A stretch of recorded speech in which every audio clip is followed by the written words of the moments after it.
Hello everyone and welcome to my channel.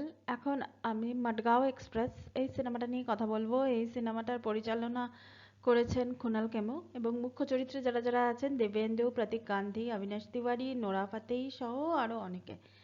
এই সিনেমাটা আমি এক কথা বলবো, আমার দারুণ মজা লেগেছে। সিনেমাটা শুরু থেকে শেষ অবধি আমি হেসেই গেছি। তো এমন একটা সিনেমা যেটা আমার মনকে খুশি করে দিয়েছে। তো এবার মাডগাঁও এক্সপ্রেসের গল্প কি? ডোডো, পিঙ্কু আর আয়ুষ, মানে দিব্যেন্দু, প্রতীক গান্ধী এবং অবিনাশ তিওয়ারি তিনজন বন্ধু। তিনজন বন্ধুর মধ্যে একজন বন্ধু মানে দিব্যেন্দুর ক্যারেক্টার, মানে ডোডো, সে ভারতে থাকে, বাকি দুই বন্ধু বিদেশে থাকে। তারা গোয়া, তাদের ছোটবেলা থেকে স্বপ্ন ছিল তারা গোয়ায় যাবে এবং গোয়ায় যেতে গিয়ে তারা অনেক বড় হয়ে যায়, তারপর পরস্পরের থেকে আলাদা হয়ে যায়।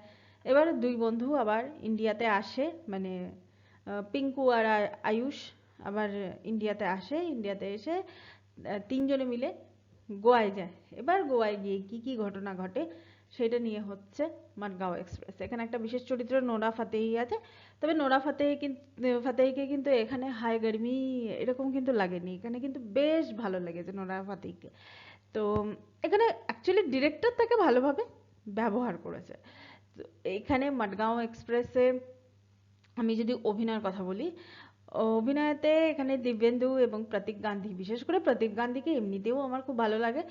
প্রতীক গান্ধীকে কিন্তু দারুণ লেগেছে এখানে।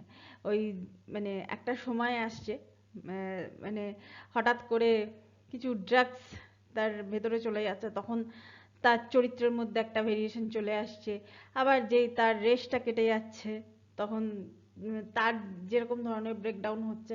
তো এই জিনিসগুলো আমার বেশ ভালো লেগেছে। অবিনাশ তিওয়ারিকে এখানে আমি না অবিনাশ তিওয়ারিকে না অন্যরকম ভাবে দেখে এসেছি। তো আমি এই জায়গাটা না প্রথমে না অবিনাশ তিওয়ারিকে না ঠিক মেলাতে পারছিলাম না। এখানে যে গানগুলো আছে, গানগুলোতে না এরা তো কেউ ওই রকম ভাবে ডান্সার তো নয়।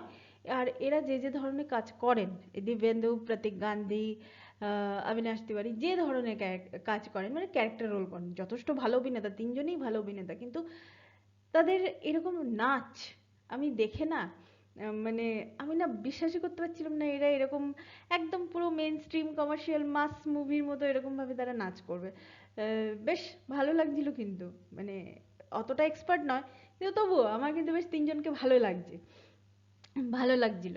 তো এটাই এই সিনেমাটার আমার reaction.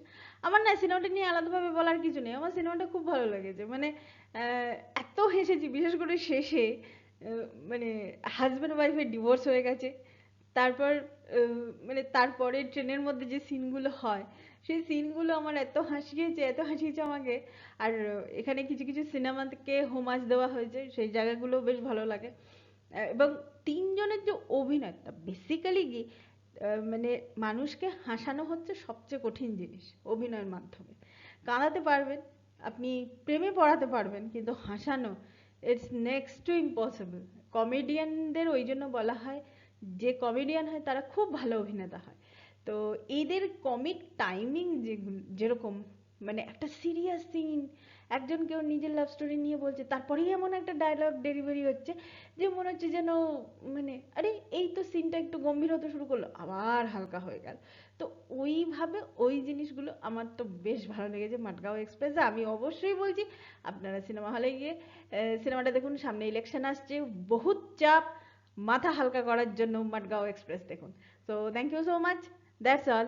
Please keep watching and please subscribe my channel. Till then, good bye.